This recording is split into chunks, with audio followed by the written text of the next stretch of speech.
Good morning, everyone. Welcome. My name is Menachem Creditor. It's my honor to serve as scholar in residence and rabbi for UJA Federation of New York. We bring you Torah and music, blessing, and community every weekday. We've been doing so since March 18th, 2020. Today it is Friday, August 29th, 2025. That's 5.5 years of Torah every single day, of finding each other and celebrating every morning, learning how to face the world, learning how to open our hearts to each other. It's good to see you. Penny, thank you for the reminder. It's broadcast 1378. John, it's good to see you. Cynthia and Tara, Adele, Michael and Arlene, Boker Tov, Shabbat Shalom. Good to see you, Linda. Good Shabbos, my friend. Hope that you're well. Let's see who else is here so we can say good morning to a few more friends, and then we're going to get started with a little bit of learning. Jacqueline, good to see you. Linda and Jack, Kim, Boker Tov, Penny, you did it again, both screens. Thank you. Barry and Natalia, Shari and Deborah, Arlene, Marcia, Sharon, Ashley, and Rosa, Boker Tov, Hineni, everyone. Shabbat Shalom. Let's take a breath. We're going to sing a bracha, learn some Torah. Here we go.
So, hi everybody.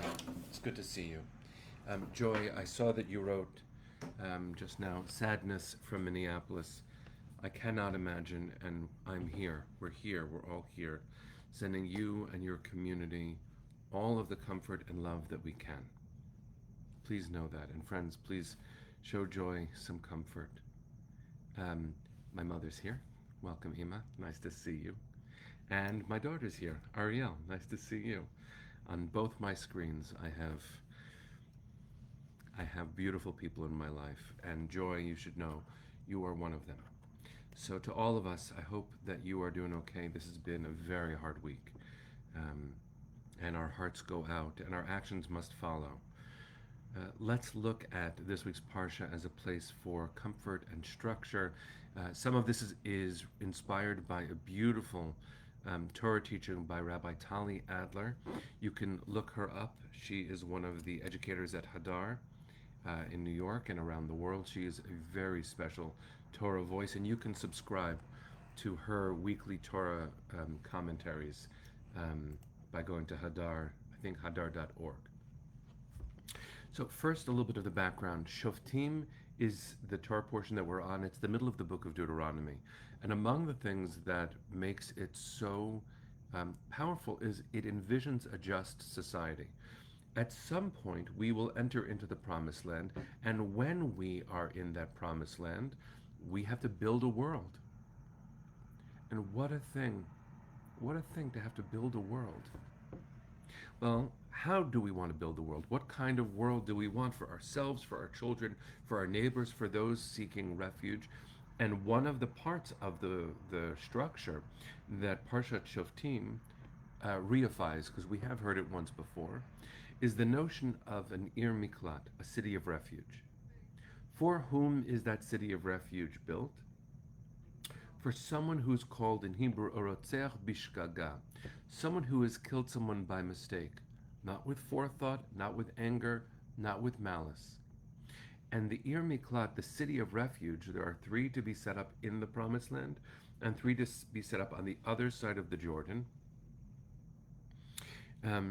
It is set up in the Torah's understanding as a place of protection. It must have everything that Rotzeach Bishgaga, that human being who committed wrong but had no intention to do so.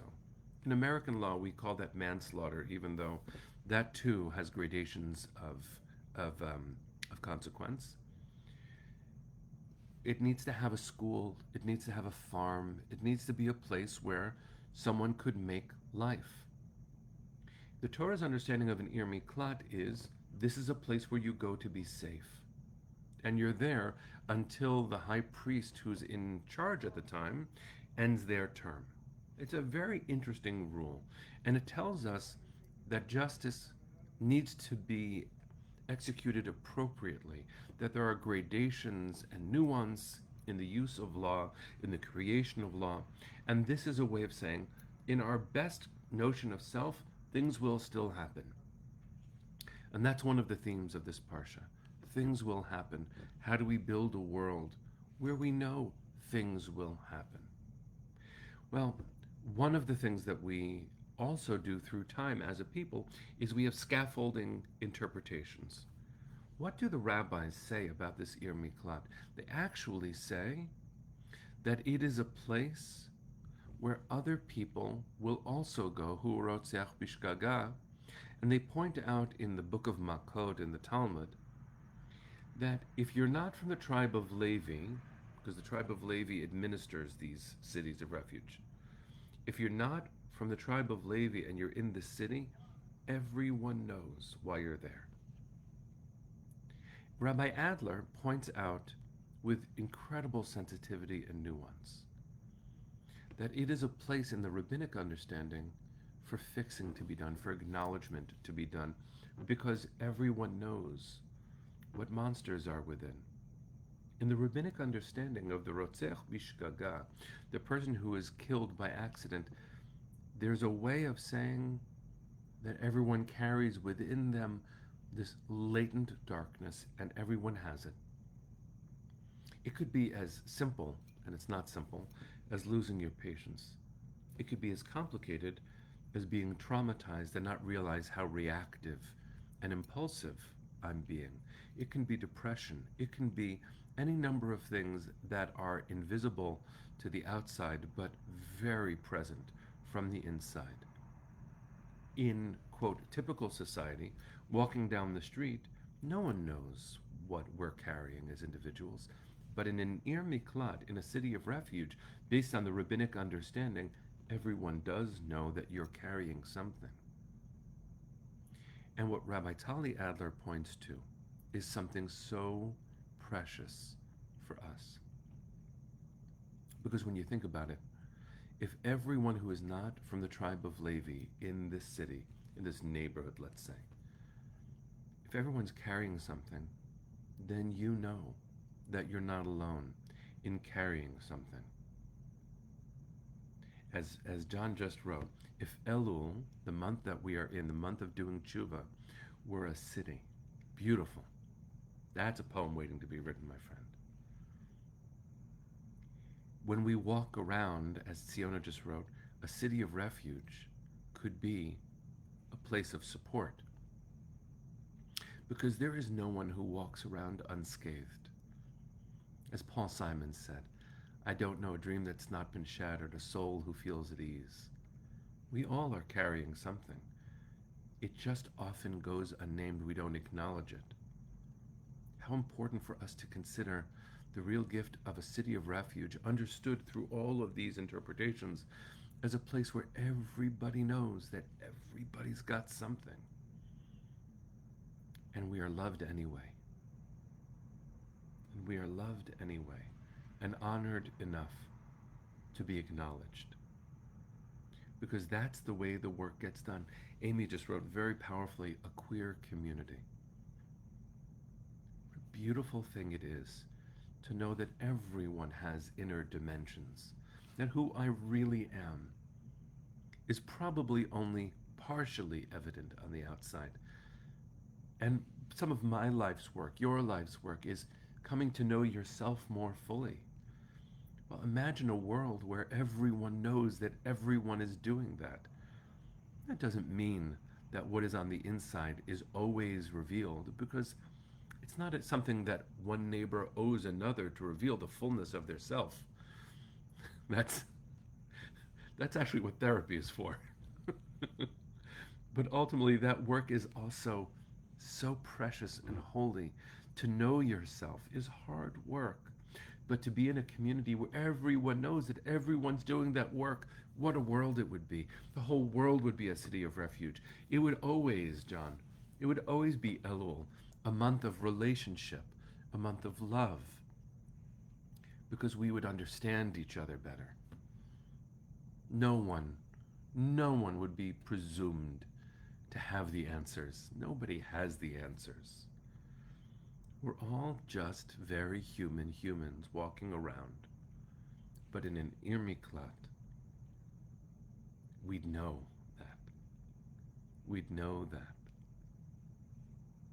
And so I invite us to take a moment before we send our hearts to the east and sing, before we look back at the world, let's look within.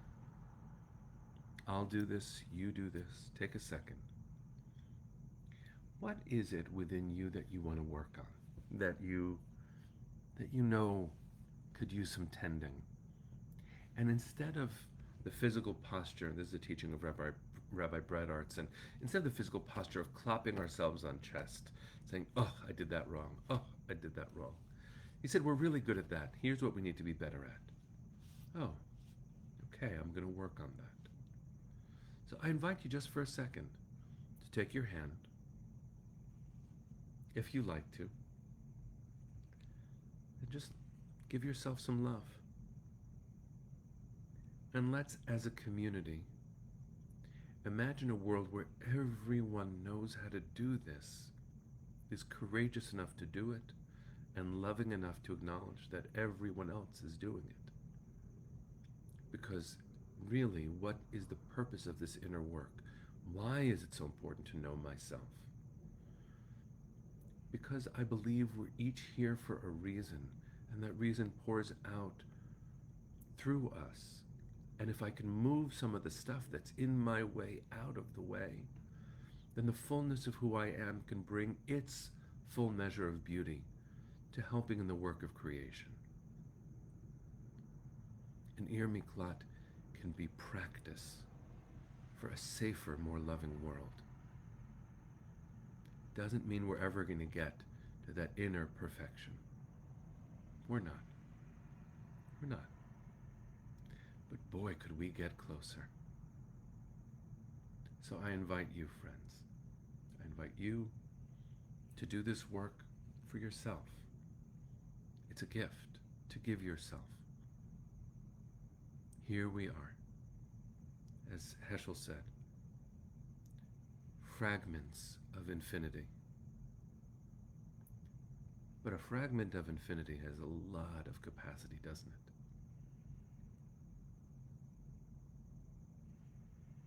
I hope this Shabbat brings us closer to our own hearts, and through that sacred rest and work, maybe we can help the world get just one fraction of a millimeter closer to how it could be for others.